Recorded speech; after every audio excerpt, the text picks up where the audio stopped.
Hello, my name is Janine and I work as a physical therapist for Krabat. Today I'm here to show you the jockey chair. The jockey chair was built on an idea from hippotherapy. What they saw in hippotherapy were a lot of kids coming in, sitting in wheelchairs with a lot of upper body support. But what happened when they came over on the horseback was that they weren't in that much need of that support. And they were actually able to stay more upright. So what we're trying to do with this chair is get a stable pelvis, and we want the child to sit upright. We too often find children in a more slumped position with their pelvis tilted backwards.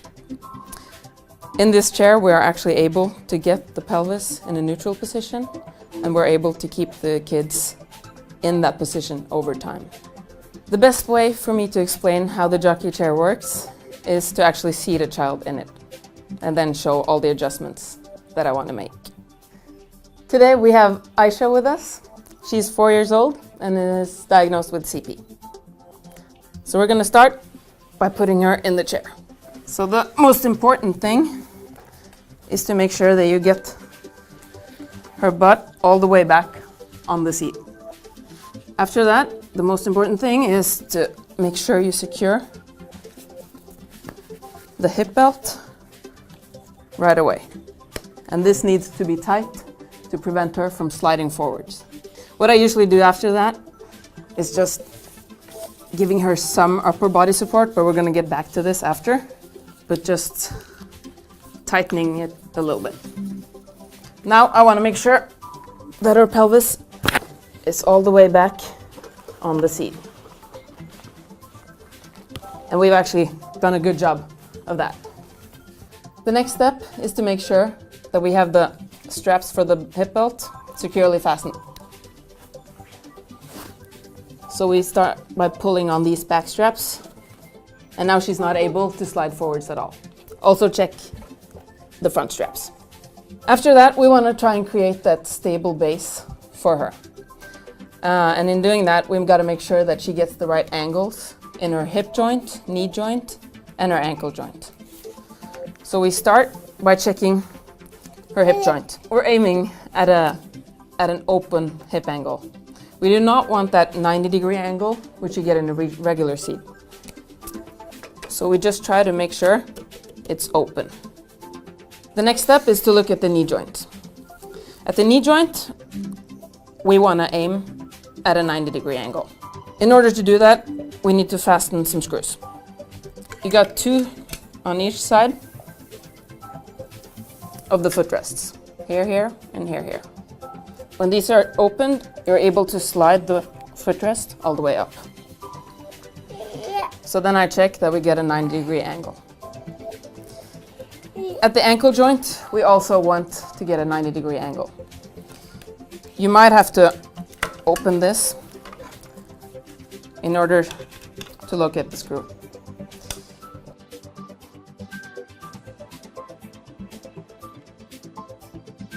So, when we're happy with this position, we want to move upwards.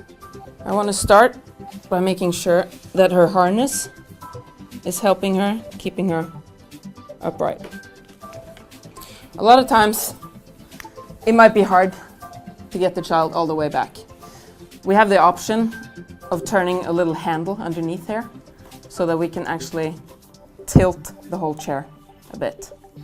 That might help, but also the most important thing is that we want her to be in an active position. So what I do is we take a tray and fasten it here, like that, and fasten it. A lot of the times the children can then use the table to help them extend their upper body.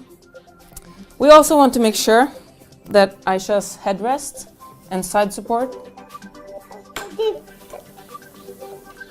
are helping her maintain this position.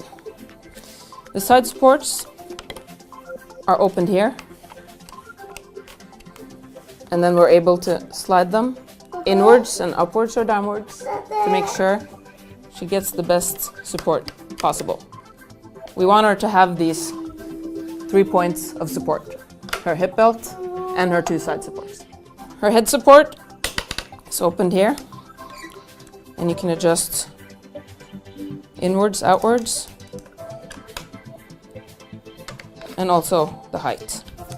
So the next step for me would be to check all the angles to see if I've done a good job positioning the child.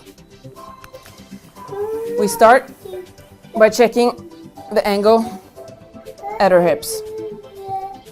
Now this angle you can see is a lot more open than the 90-degree angle in a regular chair, so I'm pretty happy with that.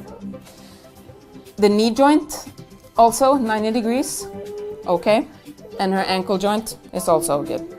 So in this position, Aisha is given a stable pelvis.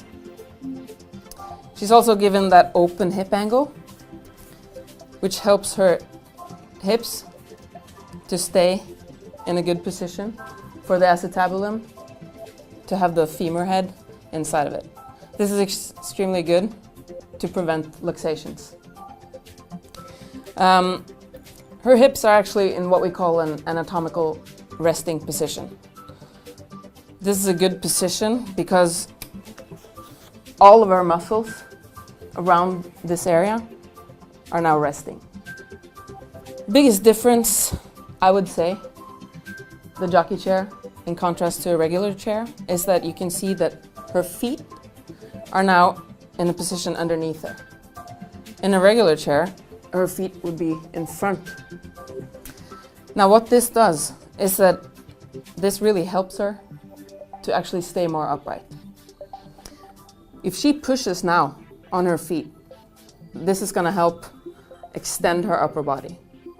But if her feet were in front of her, that push would actually only slide her more out of position. Also, she gets a more wide support on her feet. She also gets a more wide base of support, and this is going to help stabilize her pelvis. The seating Aisha gets in the jockey chair is good in a lot of ways. Her shoulders are in a more good position now in order to do activities. And as I've said a lot of times, she's more upright. The upright position, let's see, is actually helping her to breathe. Even her internal organs are now more and not being squeezed together. As a checkpoint at the end, what we do is we try to picture a rectangle on her stomach. We picture this point, the lower part of her rib cage on both sides, and 2 points here on her iliac crests. If this rectangle is looking like a perfect rectangle, we've done a good job. That means that she is upright, in a good position, and none of her organs are being squeezed together. So, in conclusion, what we tried to do with the hippotherapy idea, we were able to transform this into everyday life situation. Aisha is able to use this chair in the kindergarten every day and also at home.